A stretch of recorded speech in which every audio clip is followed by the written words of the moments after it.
मुरारा मंगल भवन अमंगल हारे द्रवो दशरथ अनिल बिहारी महावीर बिन हनुमाना राम जासु दस आप बखाना सादर से वही न्याय अब माथा वर्णन विशद राम गुण गाथा श्री राम मैं सब जग जानी करो प्रणाम जोर जुग पानी सीताराम चरण रति मोरे अनुजन बढ़ई अनुग्रह तोरे माँ गायत्री दीजिए यह शाश्वत वरदान तीर बने मम साधना सेवा करन कमान गुरुवर गुरुता दीजिए हे पावन श्री राम जन जन के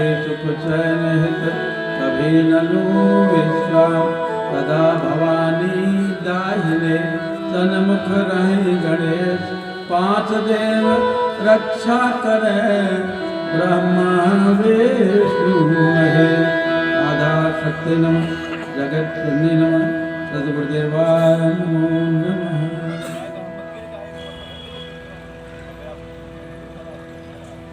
पावन विद्या पुराण कथा के ज्ञान यज्ञ की बेला में समुपस्थित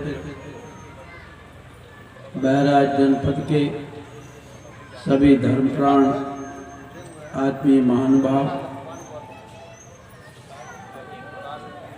गायत्री परिवार के सभी समर्पित निष्ठावान ये पीछे स्वर कैसे हो रहा है निष्ठावान सभी हमारे कार्यकर्ता भाइयों नेपालगंज से पधारे हुए आदरणीय पाठक जी सहित और उनके साथ में जो आए हैं वो सभी परिजन और विशेषकर कल कलश यात्रा से लेकर कल की कथा में भारी संख्या में उपस्थित थी।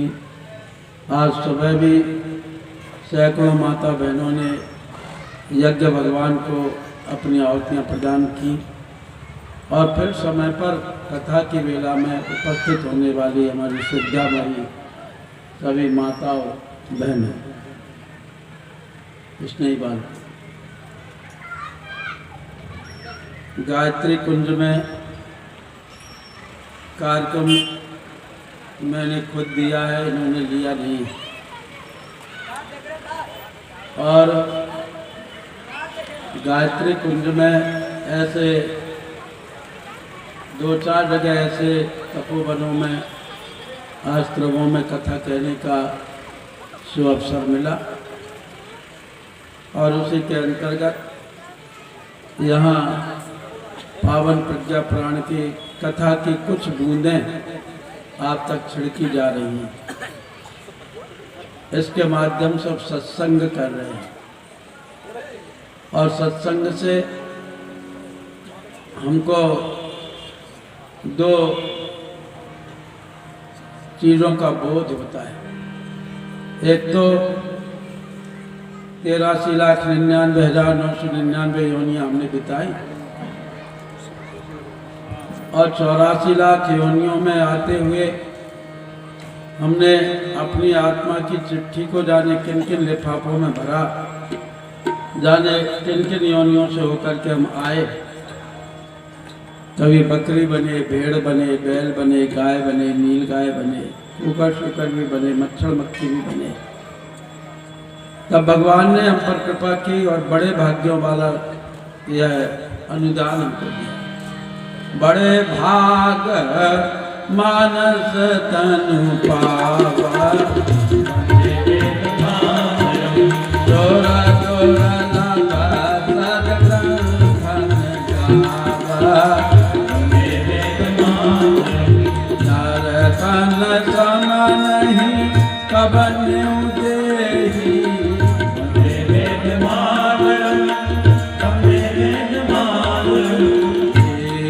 चराचर जाचत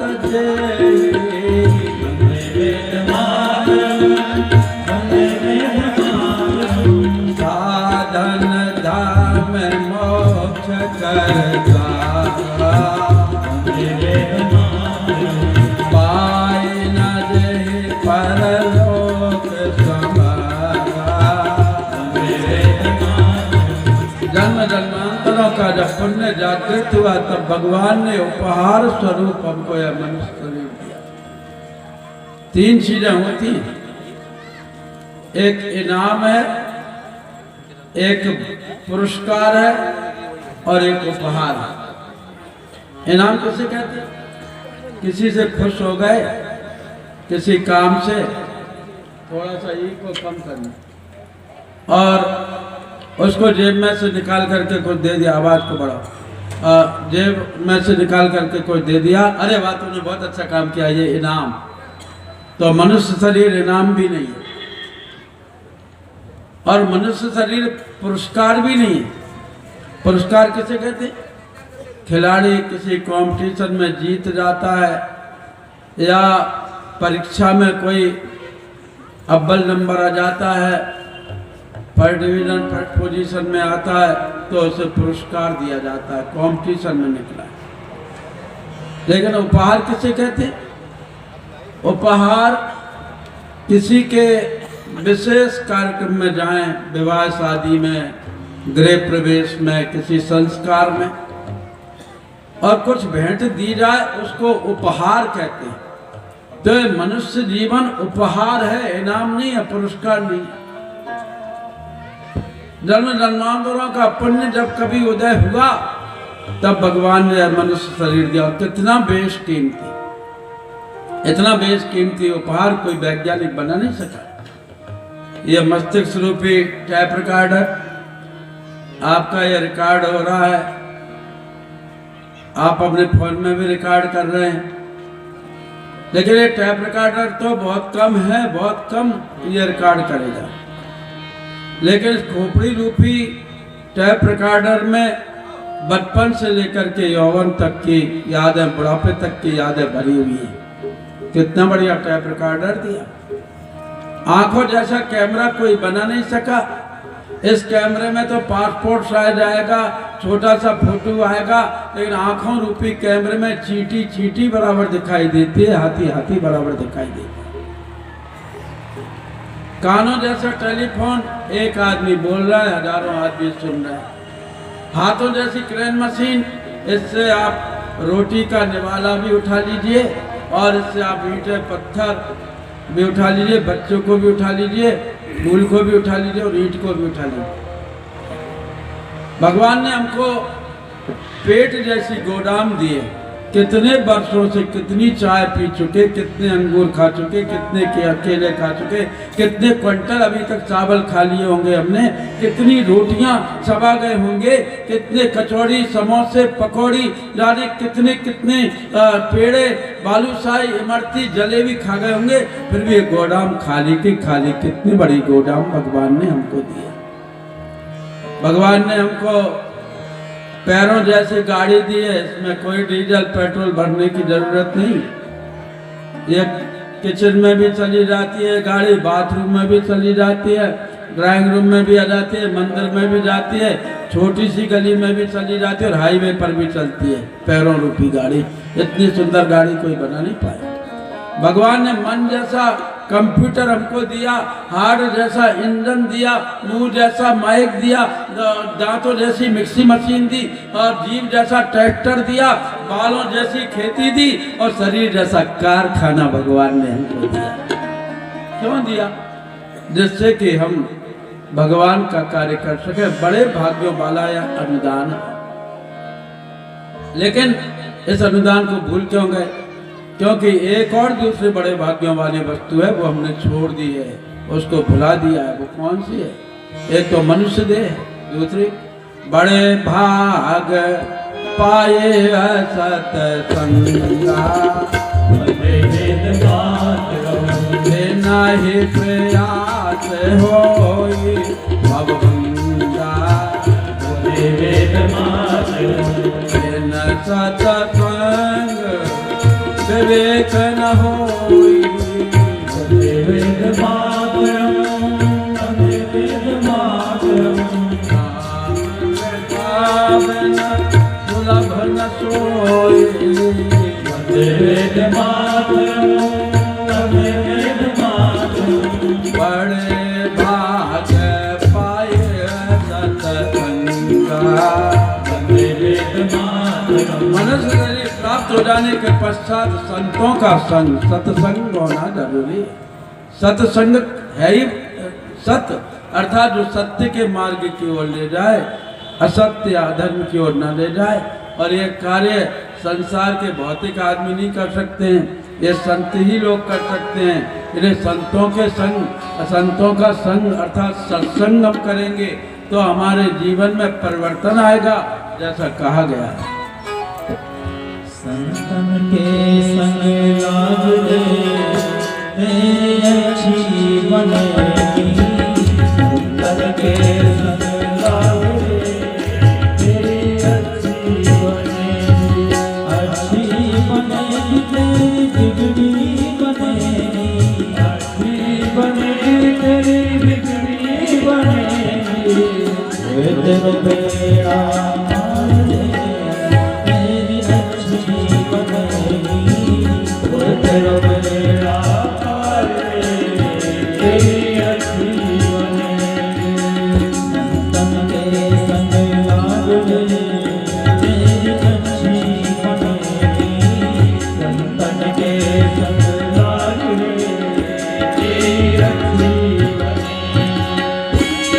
अरे बोल जय गायत्री, जय महाकाल उठाइए।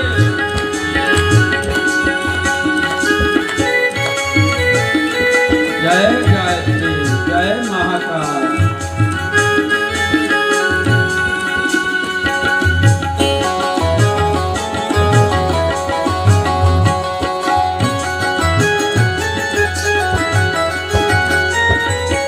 संतन संग कर पुण्य कमाई। संतन संग कर पुण्य कमाई। संतन संग कर पुण्य कमाई। संतन संग कर पुण्य कमाई। राम चरण अनुराग रे तेरी अच्छी बनेगी। राम चरण अनुराग रे तेरी अच्छी बनेगी। संतन के संग लाग रे तेरी अच्छी बनेगी। संतन के संग लाग रे तेरी अच्छी बनेगी। अरे बोल हाथ उठाइए। जय महाकाल। आवाज बढ़ाओ। जय महाकाल। हाथ उठाइए।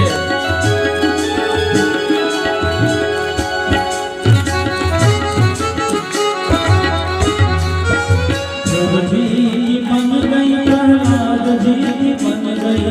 ध्रुव जी बन गई प्रहलाद जी की बन गई। ध्रुव जी बन गई प्रहलाद जी बन गई। ध्रुव जी बन गई प्रहलाद जी की बन गई। हरि सिमरन में लाग रे तेरी अच्छी बनेगी। हरि सिमरन में लाग रे तेरी अच्छी बनेगी। संतन के संग लाग रे तेरी अच्छी बनेगी। संतन के संग लाग रे तेरी अच्छी बनेगी।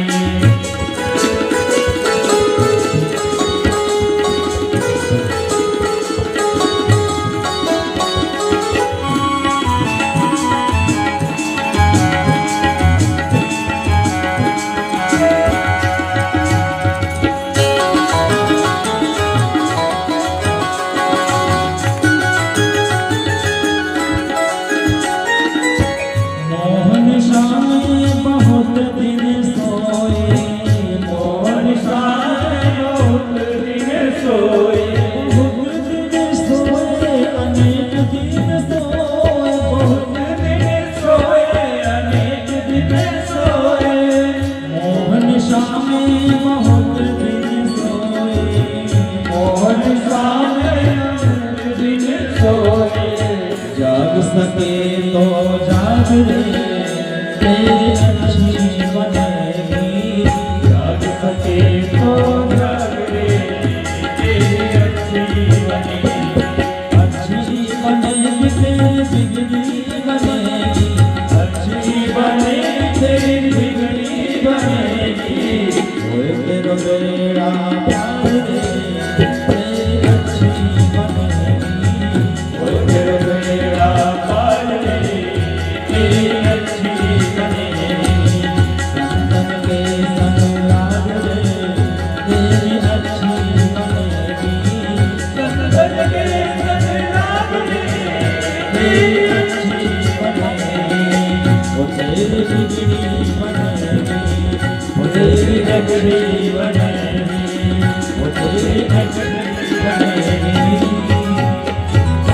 तो दो ये अनुदान है ईश्वर के हमारे प्रति। एक मनुष्य देह बड़े भाग्यों से मिलती है और सत्संग बड़े भाग्यों से मिलता है। नहीं 24 घंटे में कभी मन ही नहीं रहता कि हम एक आध माला जप लें या 40 पाठ कर लें या मंदिर चले जाएं। 24 घंटे हम गृह कार्य के नाना जंजालों में लगे रहते हैं। तब सत्संग के माध्यम से हमको ईश्वर चिंतन के क्षण प्राप्त होते हैं।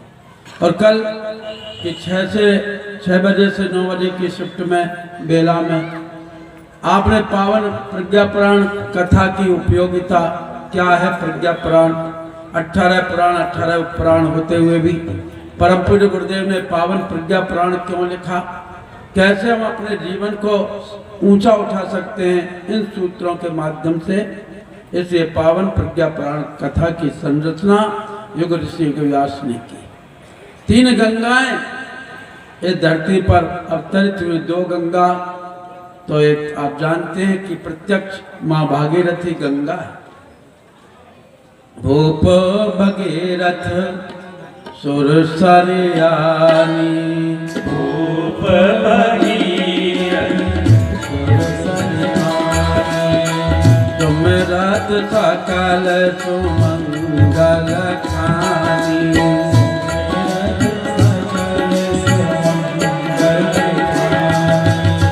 गंगा सकल मुद मंगल मूला,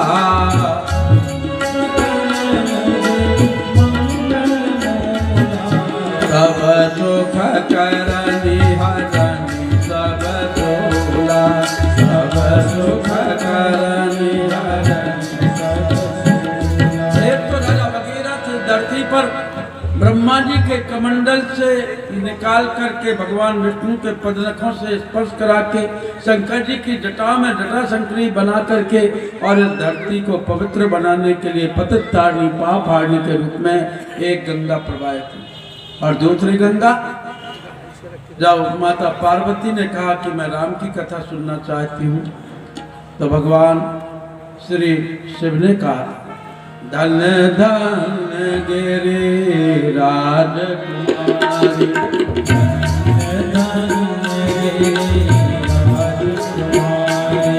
कोई समान नहीं को उपकारी,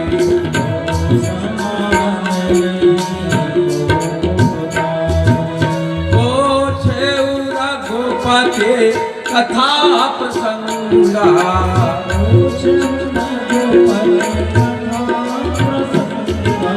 सकल लोक जग पावन गंगा।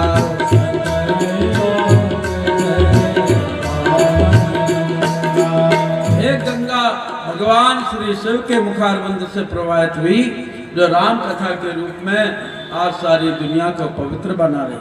और एक कथा युग ऋषि युग व्यास वेद मूर्ति तपोनिष्ठ परम पूज्य गुरुदेव पंडित श्री राम शर्मा आचार्य जी महाराज ने युग की समस्याओं का अवलोकन किया और उसके समाधान के लिए जो वैदिक परंपरा के अनुरूप वेदों का, उपनिषदों का, शास्त्रों का, पुराणों का जो चिंतन मंथन चला, यही विधि पावन ज्ञान प्रकाशा और व्यास भनित प्रज्ञा इतिहासा।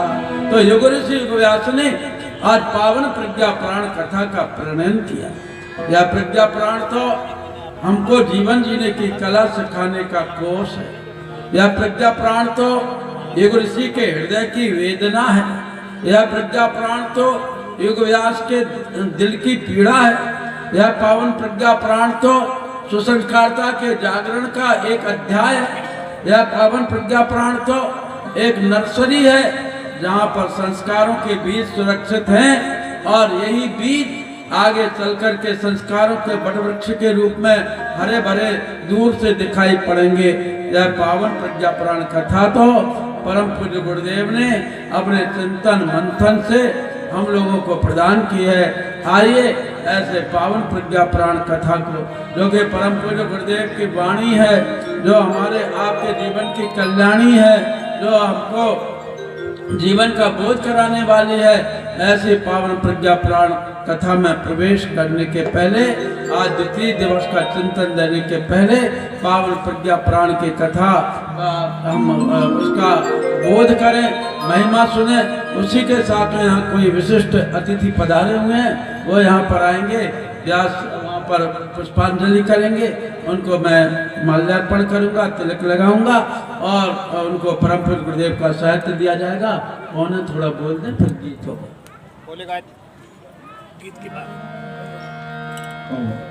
बोले गायत्री माता की। बड़े सौभाग्य की बात है कि हम सबके बीच में अपने ही प्रिय उत्तर प्रदेश सरकार में पूर्व कैबिनेट मंत्री रह चुके परम आदरणीय श्री मुकुट बिहारी वर्मा जी, जो हमारे मंत्री होने के साथ साथ अपने राजनीतिक जीवन के साथ साथ हमारे गायत्री परिवार के भी हर कार्यक्रमों में सदैव कंधे से कंधा लगाकर चलते रहे और मार्गदर्शन करते रहे, संरक्षण करते रहे। आज ऐसे वरिष्ठ प्रतिनिधि हमारे बीच में है, उनके द्वारा सबसे पहले परम पूज्य गुरुदेव वंदनीय माता जी को पुष्पांजलि के बाद उनका फिर माल्यार्पण, तिलक और परम पूज्य गुरुदेव का ज्ञान प्रसाद उन्हें समर्पित किया जाएगा। हमारे स्वयंसेवक कार्यकर्ता उन्हें पुष्प दे दें और पुष्पांजलि का मंत्र हमारे टोली के भाई लोग बोलेंगे। मंत्र नहीं बोलेंगे, गीत शुरू होगा। आइए प्रज्ञा प्राण की पावन महिमा सुने। भाई गायक का माइक पर आइए भाई। और ना बगल वाला आदमी बोलता प्रज्ञा पुराण पावन गुरुदेव का है प्यारा। प्रज्ञा पुराण पावन गुरुदेव का है प्यारा। इसके ही दिव्य रस में, इसके ही दिव्य रस में हर भात को उबारा। प्रज्ञा पुराण पावन गुरुदेव का है प्यारा। प्रज्ञा पुराण पावन गुरुदेव का है प्यारा।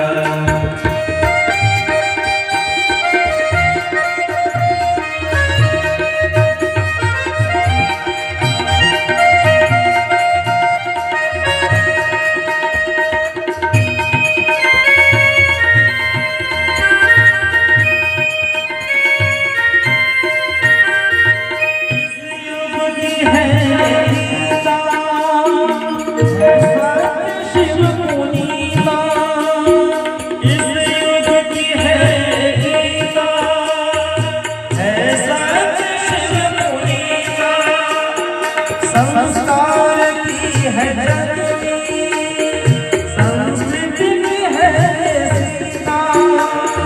संस्कार की है जननी, संस्कृति है सीता। ज्ञान से हटाकर देती प्रबल सहारा।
इसकी शरण में आए प्रभु की पुनीत वाणी सुझ ज्ञान की है धारा। प्रभु की पुनीत वाणी सुझ ज्ञान की है धारा। इससे ही रस में, इससे ही रस में हर भक्त को उबारा है क्या पुराण पावन गुरुदेव का प्यारा। है क्या पुराण पावन गुरुदेव का प्यारा।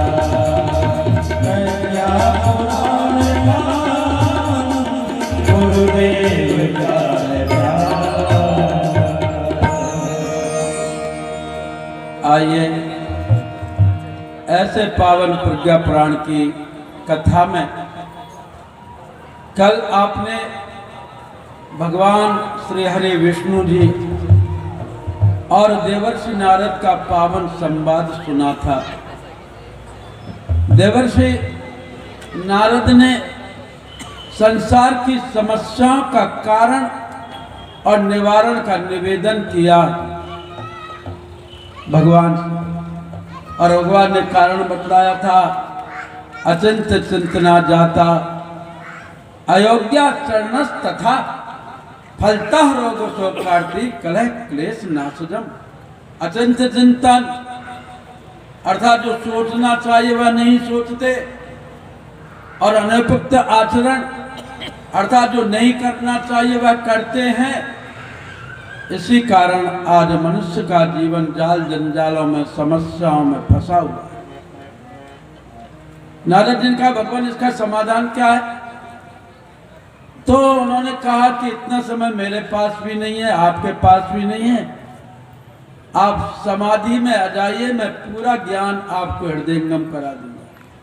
और समाधि का मतलब ये नहीं है भाइयों कि आप कहीं 2-4 घंटे आंख बंद करके बैठ जाएं। ये हाँ बैठिए बैठिए, इस पर बैठिए, आपको तकलीफ होगी, बैठिए। ये आपकी बड़ी सज्जनता है कि आप नीचे बैठे, वैसे तो मैंने निवेदन किया कि आप यहाँ बैठे, इतना तो गायत्री परिवार करेगा। तो बंधुओं, मैंने आपसे निवेदन किया कि समाधि का मतलब ये नहीं है कि आंख बंद करके बैठ जाए, बल्कि समाधि का मतलब संसार में रहते हुए भी संसार का कार्य करें। यह योगी का परिचय है, यह योगी का स्वभाव। एक बार मथुरा में दुर्वासा ऋषि आए। गोपबालों ने यमुना किनारे उस तरफ से गोकुल से देखा कि महात्मा जी आए हुए हैं, तो हम उनके पास में जाके दर्शन करें। तो गोपबालों ने कृष्ण से पूछा, कृष्ण का आह्वान किया, कृष्ण भगवान को बुलाया। कृष्ण भगवान प्रकट हुए। कहा भगवान देखिए यमुना के उस किनारे पर दुर्वासा ऋषि बैठे हुए, हम उनकी सेवा के लिए, उनके दर्शन के लिए पास में जाना चाहते हैं, उनको भेंट के लिए क्या ले जाएं? और तो भगवान कृष्ण ने कहा अपने यहाँ तो 9 लाख गौएं हैं, अपने यहाँ दूध की क्या कमी है? एक से एक बड़ी सात्विक विराट गौ माता है हमारे पास में, आप खीर बना करके ले जाइए। सोने के 5.25 किलो कटोरी में गोप ग्वाल खीर बना करके ले जाने लगे। और जैसे ही यमुना में पैर रखा तो डूबने लगे। यमुना गले गले तक भरी हुई थी। उन्होंने भगवान कृष्ण से कहा भगवान हम ये नदी कैसे पार करें?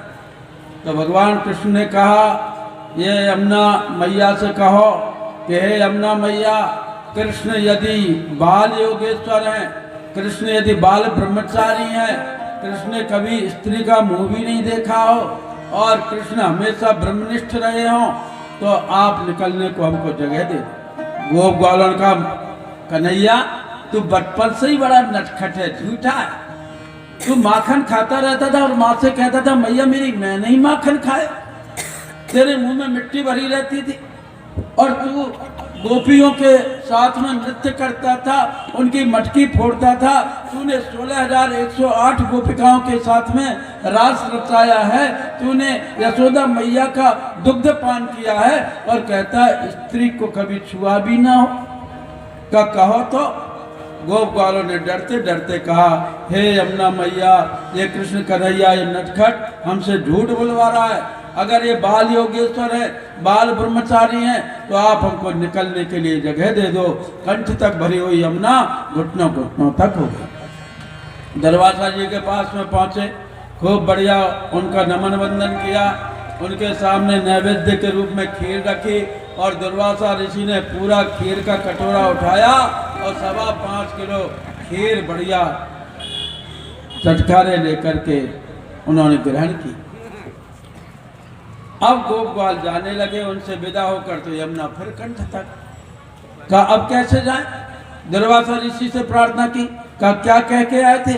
हम ये कह के आए थे, कृष्ण ने हमसे झूठ बुलवाया था कि वो यदि बाल योगेश्वर हो तो निकलने की जगह दे दो। तो दुर्वासा ऋषि ने कहा कि अभी यमुना मैया से कहो कि हे यमुना मैया, दुर्वासा हमेशा दूबई का रस पीते हो, दूरवा के रस के सिवा और कभी उन्होंने कोई स्वाद नहीं लिया हो, तो आप हमको निकलने के लिए जगह दे दो। कहा महाराज वो तो नटवर नागर है, वो तो झूठ बोला ठीक है, लेकिन आप तो इतने बड़े महात्मा होकर के झूठ बोल रहे हो। अभी अभी आपने काजू किशमिश इलायची केसर से संयुक्त बढ़िया गाय की दूध की खीर का पान किया है, और आप कह रहे हैं कि कभी और कोई पदार्थ स्वाद लिया भी ना हो। कहो तो फिर गोप ग्वालन का, है यमुना मैया, ये इतने बड़े महात्मा जी हमसे झूठ बुलवा रहे हैं, आप हमको निकलने को जगह दे दो। यमुना फिर घुटनों घुटनों तक हो गई। भगवान कृष्ण से जाकर के कहा ये मामला क्या है? कृष्ण भगवान ने कहा कि यही योग है, यही समाधि है। संसार में रहते हुए भी संसार से लिप्त मत हो, देखो भालो तको मत, बोलो चालो बको मत, खाओ पियो थको मत, चलो फिरो थको मत। ये है योग, ये है समाधि। समाधि का मतलब ये नहीं कि एक जगह आंख बंद करके बैठ जाओ। बंधो ऐसे समाधि भाव में नारद जी आए, मुख से भगवान का नाम संकीर्तन और मन में दीन दुखियों की सेवा का भाव, इसको समाधि कहते हैं। और समाधि भाव में सारा का सारा ज्ञान देवर्षि नारद के अंदर हृदयंगम हुआ, और भगवान विष्णु ने उनको पावन प्रज्ञा पुराण की कथा का बोध कराया। और उन्होंने भगवान विष्णु ने कहा कि नारद समाधि भाव में देखो, मैं आपको कारण और समाधान बतला रहा हूँ कि मनुष्य जीवन की समस्याओं का कारण क्या है और निवारण क्या है। देवर्षि नारद ने देखा, एकदा तो हिमाच्छन्ने उत्तराखंड मंडले अभयारण्य के तांडव समीपोदालक तथा ऋषिया ऐतरेयश्च ब्रह्म विद्या विचक्षणः तत्व जिज्ञासवो ब्रह्म विद्याया संगता समेत। एक बार हिमाच्छादित उत्तराखंड के अभयारण्य में तांडव समीप उद्दालक ऐतरेय वशिष्ठ विश्वामित्र दुर्वासा वैशंपायन मार्कंडे कश्यप भारद्वाज याज्ञवल्क्य अगस्त्य चंद्रमा ऋषि शुक्र सनकादि ऐतरेय इत्यादि बड़े बड़े ज्ञानी भक्त ऋषि मुनि एकत्रित हुए। और बंधुओं वहाँ क्या हुआ? आज गायत्री का प्रसंग चलने वाला है, तो गायत्री माता विराजमान हुई। बोले वेद माता गायत्री के। तो बंधुओं वहाँ पर इतने ऋषि एकत्रित हुए, और उन्होंने क्या किया? वो ऋषि विचार करने के लिए एकत्रित हुए। बंधुओं दो चीजें हैं, एक विचार है, एक विकार है। विकार में आदमी फंसता है तो अंधकार की ओर जाता है, और किसी बात पर विचार करता है तो उसको प्रकाश की प्राप्ति होती है। तो सारे ऋषि मुनि वहां पर विचार करने के लिए एकत्रित हुए। आज व्यासपीठ पर कौन विराजमान है? पिप्पलाद। पिप्पलाद कौन है? जिन्होंने पीपल के पत्ते खा करके तप किया। जैसे परम पूज्य गुरुदेव ने 24 वर्षों तक 24 लाख के 24 गायत्री महापुरुषण अर्थात 24 लाख के 24 बार गायत्री मंत्र का जाप किया एक साल में। वैसे ही जैसे दुर्वासा ऋषि ने दूर्वा का रस पान किया, जैसे कन्नु ऋषि ने गेहूं या अन्न के दाने बीन बीन करके सेवन किया, जैसे आप जानते हैं कि तमाम ऋषि कोई दूधाहारी होते हैं, कोई पवाहारी होते हैं, कोई जो है खड़ेश्वरी होते हैं, तो ऐसे ऋषि होते हैं। तो ये ऋषि कौन है?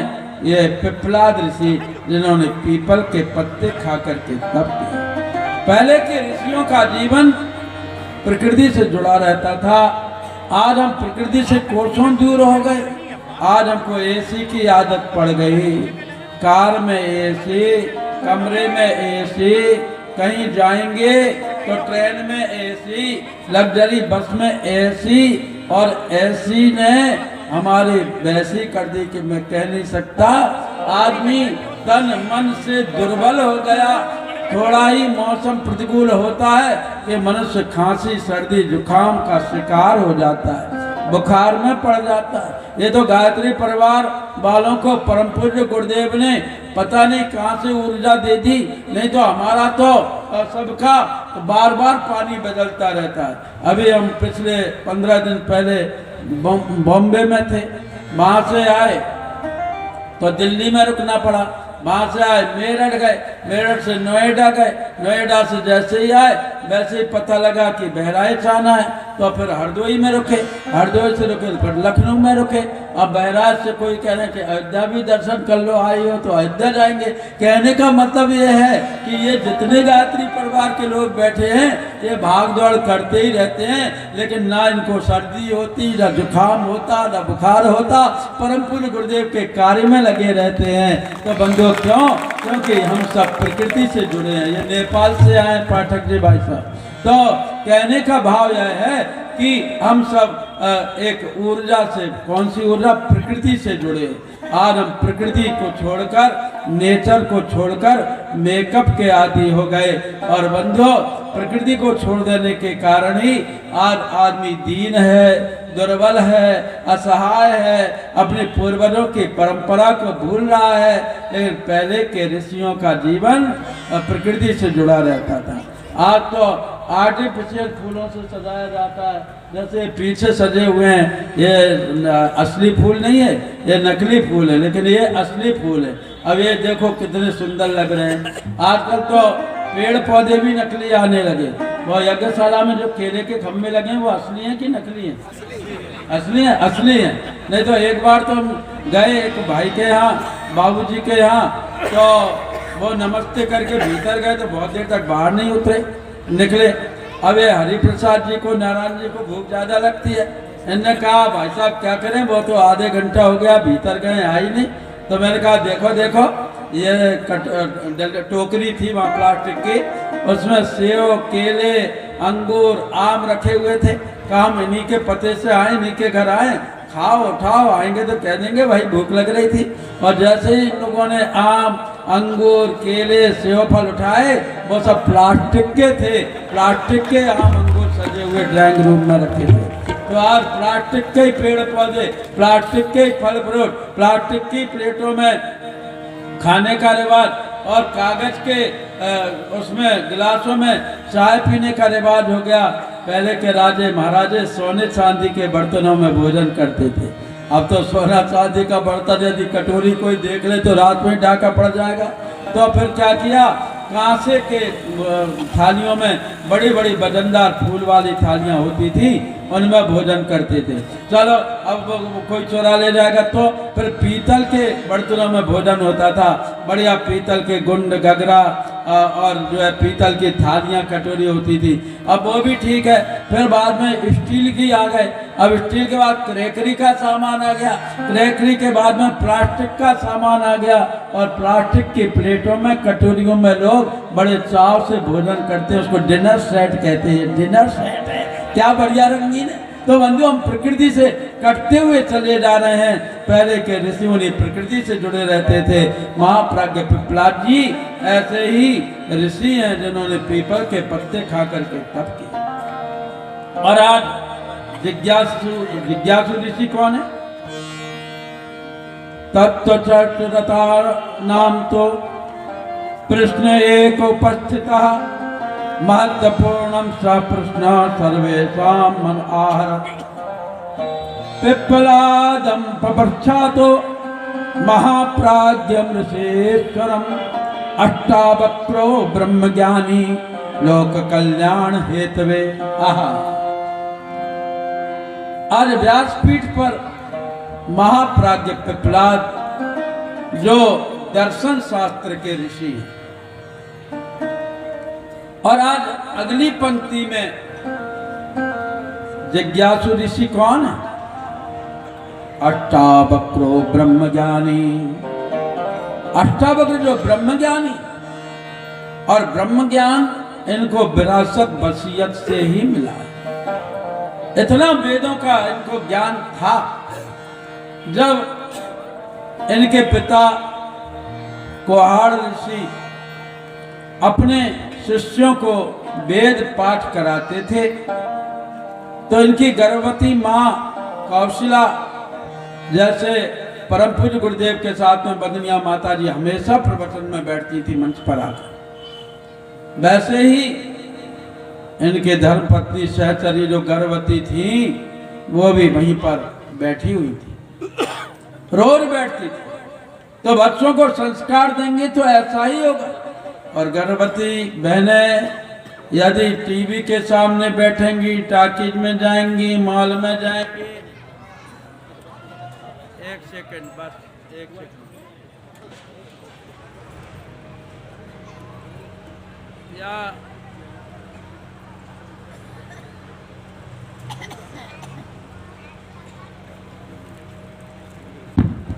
लड़ाई झगड़े करेंगी तो बच्चे भी वैसे ही होंगे। एक राक्षस की छाया कंस पर पड़ गई थी और कंस ने सारे कुल का सत्यानाश कर दिया। रावण का जन्म सांध्यवेला में हुआ था, परिणाम रावण का कुल सहित विनाश हो गया। तो बंधु, संस्कारों की परंपरा है। ब्रह्मज्ञानी अष्टावक्र भी एक बार अपने माँ के गर्भ में थे, और जैसा अभी मेरा ध्यान बढ़ गया ऐसे इनके पिता का ध्यान भी बढ़ गया, और उनके मुंह से कोई गलत ऋचा निकल गई। ओम पुनंतु महादेव जनाः पुनंतु मनसा दया, निकल गया दिया की जगह। अष्टावक्र जो गर्भ में थे, पिता की गलती को देखकर 8 गलती पिता ने की, तो 8 गलतियां उन्होंने अष्टावक्र ने गर्भ से ही बता दिया। पिताजी, यहाँ आपने ऋषि को दीर्घ कर दिया, देर को ऋषि कर दिया, यहाँ पर आपने विराम नहीं लगाया, यहाँ पर कौमा नहीं लगाया, यहाँ पर विसर्ग नहीं लगा, यहाँ पर हलंत नहीं लगा। बाप को बड़ा संतोष हुआ कि मेरा बेटा बड़ा ब्रह्मज्ञानी पैदा हुआ। लेकिन जो ज्ञानी होता है वो अहंकारी होता है, भक्त होता है वो निरंकारी होता है। उनके ज्ञान को ठेस पहुंचा। उन्होंने हाथ में जल लेकर के श्राप दे दिया, रे मूर्ख, तो गर्भ में रह करके टेढ़ी मेढ़ी बातें कर रहा है, तूने मेरी 8 गलती बताई, जा 8 जगह से टेढ़ा हो गया। अष्टावक्र की गर्दन ऐसी हो गई, हाथ ऐसा हो गया, पैर ऐसा हो गया, 8 जगह से टेढ़ा हो गया। लेकिन उन्होंने गर्भ से ही कहा, पिताजी आपने मुझे शारीरिक रूप से विकलांग कर दिया तो क्या हुआ? मैंने जाने लाखों आदमियों को मानसिक विकलांगता से बचा लिया, नहीं तो अर्थ का अनर्थ करते अगर ऐसे ऋचाओं का उद्बोधन होता। आज भी मैं देखता हूं कि मानसिक विकलांगता परसने वाले कितने लोग हैं। एक शिव पुराण के बड़े वक्ता हैं, अब मैं नाम नहीं लेता, लेकिन उनका नाम न लेकर के सरनेम बता देता हूं। मिश्रा जी कहते हैं। अब ओम नमः शिवाय जैसे वैदिक प्रभावकारी मंत्र को छोड़कर पता नहीं नमस्तुभ्यम शिवाय जाने कौन सा उन्होंने मंत्र दे दिया। और बेलपत्र बार ये लिखो तो ये टोटका हो जाएगा, ये लिखो तो ये हो जाएगा, ये लिखो तो ये हो जाएगा। ये हमारे व्यासपीठ पर बैठने वाले लोग आज भारत के लोगों को मानसिक विकलांगता परस्त रहे। कई लोग गायत्री मंत्र के साथ में जाने क्या क्या जोड़ देते हैं, अभी मैं बताने वाला हूं। गायत्री मंत्र अपने आप में पूर्ण है, गायत्री मंत्र अपने आप में ठोस है, महिमा मंत्र है, उसमें जाने क्या क्या लगा देते। बंधुओं, आज तरह तरह की मानसिक विकलांगता परसी जा रही, उसके कारण हमारे भक्त लोग, श्रद्धालु लोग किन कर्तव्य विमूढ़ हैं। फलाने पंडित जी तो ये कह रहे थे और ये तो ये कह रहे हैं, हम क्या करें। उनने तो ये टोटका बताया था, ये तो ये बतला रहे हैं, हम क्या करें। आदमी बेचारा भगवान की भक्ति छोड़कर, ज्ञान की बात छोड़कर और भ्रम में पड़ा हुआ है। तो अष्टावक्र जी ने भ्रम को मिटाया। और अष्टावक्र इतने ब्रह्मज्ञानी, काले कलूटे पैदा हुए, 8 जगह से टेढ़े हैं, लेकिन ब्रह्मज्ञानी कितने कि राजा जनक ने इनको अपना दीक्षा गुरु बनाया। जब ये गए राजा जनक के दरबार में, राजा जनक के दरबारी इनकी कुरूपता को देख करके हंसे, तो अष्टावक्र जी महाराज शांत खड़े रहे और दरबारियों ने हंसना बंद किया। तो पूछा, आप लोग कैसे हंसे। तो पूछा, लेकिन इसके पहले अष्टावक्र जी भी जोर से ठहाका लगा कर कैसे। तो दरबारियों को बड़ा आश्चर्य हुआ। उनका महाराज आप क्यों हंसे। कहा पहले तो आप हंसे, आप बताओ आप लोग क्यों हंसे। कहा हम तो आपकी कुरूपता को देख करके हंसे। तो अष्टावक्र जी बोले कि हम तो आपकी मूर्खता को देख करके हंसे कि आप शरीर की पहचान करते हैं, शरीर काला है, गोरा है, कैसा है। मैं तो बड़ा आश्चर्यचकित रहता हूं जब लड़के वाले लड़की देखने के लिए जाते हैं, कई गाड़ियों में भर करके जाते हैं, बंदूक भी ले जाते हैं जैसे कहीं डाका डालने जा रहे हैं। और जब लड़की चाय की ट्रे लेकर के आती है मेहमानों के सामने, तो लड़के वाले ऐसे घूर घूर करके देखते हैं जैसे लड़की को कच्चे ही खा जाएंगे। फिर कमेंट्स करते हैं। कोई कहता है लड़की तो फैट बॉडी है, स्लिम बॉडी नहीं है। लड़की का कलर तो थोड़ा दबा हुआ है, फेयर कलर नहीं है। लड़की की नाक तो पकौड़ी जैसी है, सुआ जैसी नहीं है। लड़की के कान तो पहिए जैसे हैं और जलेबी जैसे नहीं है। और लड़की को फिजिकली दृष्टि से रिजेक्ट कर दिया जाता है। ये माता बहनों पर, लड़कियों पर घोर अत्याचार है, उनका घोर अपमान है। इस अपमान को बंद होना चाहिए। कल मैंने बताया था कि माँ बहन की गाली देना माता बहनों का घोर अपमान है। और आज मैं ये बतला रहा हूँ कि किसी लड़की को रिजेक्ट कर देना। अरे लड़की तो लड़की है, उसका गुण देखो, शिक्षा देखो, खानदान देखो, संस्कार देखो। तुम रूप रंग देखने के कारण लड़कियों को रिजेक्ट कर दो। दो ही तो रंग होते हैं दुनिया में, एक गोरा एक काला। अगर काला बुरा होता तो ये क्यों लिखा गया, शांताकारम भुजगशयनम पद्मनाभम सुरेशम विश्वाधारम गगनसदृशम मेघवर्णम शुभंगम। बर्फ वर्णम शुभंगम क्यों नहीं लिखा, मेघवर्णम शुभंगम क्यों लिखा। अगर ऐसे ही होता शालिग्राम जी काले क्यों, कढ़ैया काली क्यों जिसमें सारी मिठाइयां बनती। तवा काला क्यों और भगवान कृष्ण काले क्यों? कान्हा मुझको ये तो बता तेरा रंग काला क्यों? मुझको ये तो बता तेरा रंग काला क्यों? ओ कान्हा मुझको ये तो बता तेरा रंग काला क्यों? मुझको ये तो बता तेरा रंग काला क्यों? ओ काला हो करके भी इतना निराला क्यों?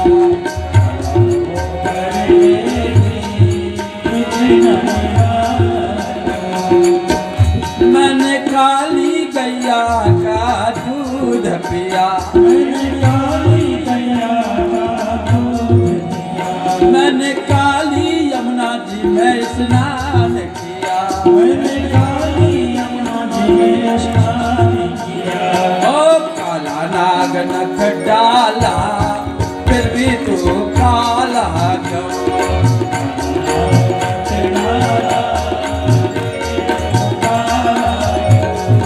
कान्हा मुझको ये तो बता तेरा रंग काला क्यों? मुझको ये तो बता तेरा रंग काला क्यों? काला बुरा होता तो भगवान श्री कृष्ण काले क्यों? और मुझे बहुत अच्छा लगा 22 जनवरी को जब अयोध्या का मंदिर का पुनर्प्रतिष्ठापना हुई, लाखों करोड़ों लोग टीवी पर चिपके थे और हजारों लोग अयोध्या के भीतर। और जब भगवान श्री राम के दर्शन हुए तो सावले भगवान श्री राम जैसे हैं, जगह जगह जैसा वर्णन है, श्याम गौर सुंदर देव भाई, विश्वामित्र महानिधि पाई, श्याम गौर सुंदर देव भाई, सबरी पड़ी चरण लपटाई, गौतम श्यामल गौर शरीरा, क्षत्रिय रूप बड़ा बलवीरा। मुझे बहुत अच्छा लगा। तो भगवान राम सांवले के, इसलिए कोई भी व्यक्ति यदि कन्या के रूप रंग को देखकर कन्या को रिजेक्ट करता है तो उसके लिए 4 आदमी खड़े होना चाहिए कि ये माता बहनें सुबह से शाम तक कितना काम करती हैं, केवल रूप रंग के कारण उसको रिजेक्ट कर दिया जाएगा। अष्टावक्र ऐसे ब्रह्मज्ञानी थे और अष्टावक्र ने ब्रह्म ज्ञान का निरूपण किया। आज ऐसे अष्टावक्र ऋषि महाप्राज्ञ पिपलाद जी से प्रश्न करते हैं। भगवान विष्णु कहते हैं कि नारद जी भी आज संसार के मनुष्य के दुखों का कारण महाप्राज्ञ पिपलाद जी से पूछ रहे हैं। नारद जी ने जैसे भगवान विष्णु से पूछा वैसे अष्टावक्र जी पूछ रहे हैं। ईश्वरा भूपति साक्षात् ब्रह्मांडस्य महामुने मानवं राजपुत्रं स्वं कर्तुं सर्वगुणान्वितं विभूति स्व अदाद्बीज रूपे सर्वामुदान्विता सृष्टि संसार कोप्येषा श्रेषा रहता कथम। हे महाप्राज्ञ पिपलाद जी महाराज, हे महाभाग, आप बताइए कि ब्रह्मांड के सम्राट ईश्वर ने मनुष्य को सर्वगुण संपन्न अपना उत्तराधिकारी शानदार राजकुमार बना करके भेजा। भगवान ने समस्त विभूतियां मनुष्य के ऊपर न्यौछावर कर दी और बीज रूप में उसको प्रसन्नता पूर्वक विभूतियां दी हैं। फिर भी आज यह मनुष्य उस श्रेय से गौरव से वंचित क्यों है?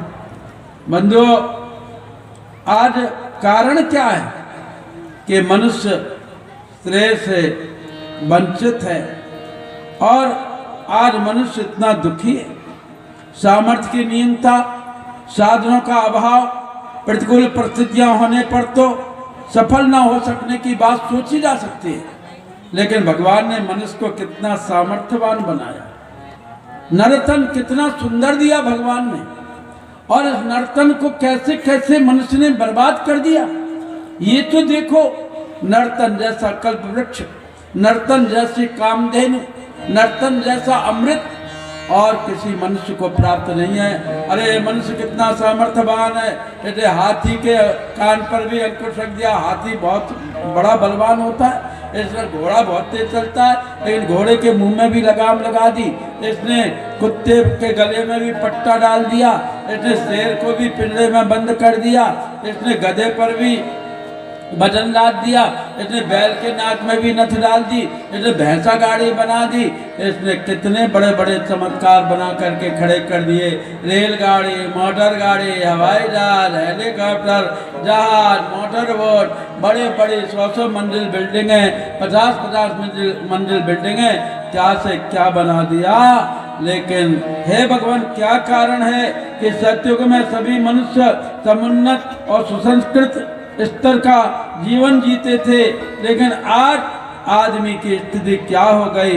वह नर पामर, नर कीटक और वह नर पिशाच बनता हुआ चला जा रहा है। भगवान ने मनुष्य को कितना अनुदान पूर्ण या नर रत्न दिया था, लेकिन हमने क्या किया। कहते हैं तब ये नर तन जो तुझे को मिला है, ये नर तन जो तुझे को मिला है, ये कमाने के काबिल नहीं है। ये नर तन जो तुझे को मिला है, ये नर तन जो तुझे को मिला है, ये कमाने के काबिल नहीं है। तेरी हर सांस अनमोल मोती, तेरी हर सांस अनमोल मोती, ये लुटाने के काबिल नहीं है। ये नर तन जो तुझको मिला है, ये कमाने के काबिल नहीं है। ये नर तन जो तुझको मिला है।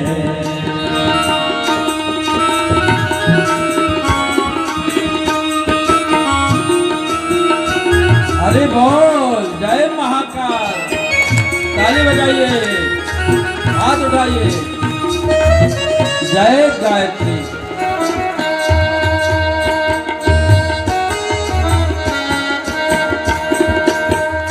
देखो ईश्वर की अद्भुत ये माया, देखो ईश्वर की अद्भुत ये माया, तेरे खातिर ही सब कुछ बनाया, तेरे खातिर ही सब कुछ बनाया, तेरे खातिर ही सब कुछ बनाया। ऐसे दाता को तूने भुलाया, ऐसे दाता को तूने भुलाया, जो भुलाने के काबिल नहीं है। ये नर तन जो तुझको मिला है, ये कमाने के काबिल नहीं है। ये नर तन जो तुझको मिला है। जय महाकाल, जय गायत्री, हरि बोल।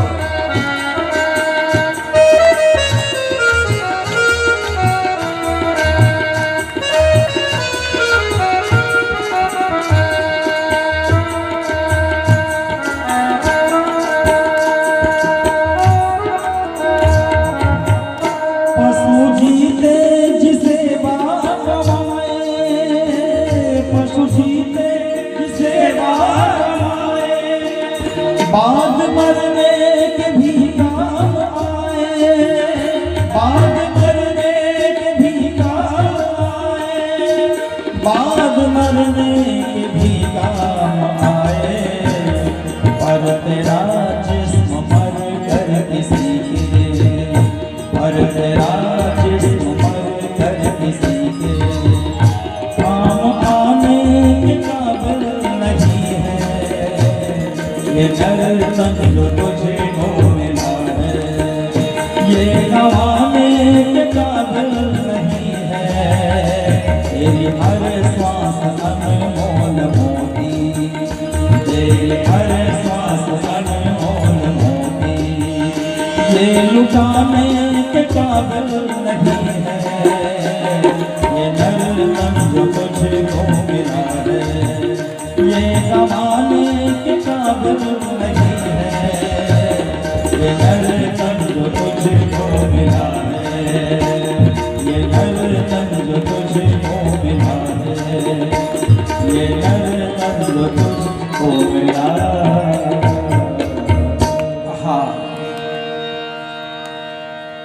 ब्रह्मज्ञानी अष्टावक्र जी की जिज्ञासा बड़ी महत्वपूर्ण है। वो कहते हैं उच्चादर्शाय संसृष्ट मानवो यदि जीवते तरस्याम प्राणिनाम तरेण मनसा तथा अनात्माचरणं कुर्यात् सृष्टि संतुलन तथा विकुर्यात् महादाश्चर्य चिंताया तथा। ये नर्तन भगवान ने कुछ विशिष्ट प्रयोजन के लिए दिया, लेकिन वह आज पशु वृत्ति में पढ़कर अपने जीवन को भूल रहा है। ये शाम न विद्या न तपो न दानम न ज्ञानम न शीलम न गुणो न धर्म ते मृत्यु लोके भुविवार भूता मनुष्य रूपेण मृगास्त्र। न ज्ञान है न कर्म है न भक्ति है न आस्था है न विश्वास है न भक्ति है, और मनुष्य पशु भक्त हो गया। बताइए भगवान, उच्च प्रयोजनों के लिए सृजा गया मनुष्य तिर्यक योनियों में रहने वाले प्राणियों से अधिक है स्तर की मनस्थिति रखे, अनाथ आचरण करे, इसका मूल कारण क्या है? महाप्राज्ञ पिपलाद जी ने अष्टावक्र की जिज्ञासा को सुना और वे बोले महाभागनते केवलम दीपयत्य अध्यात्म तत्व ज्ञान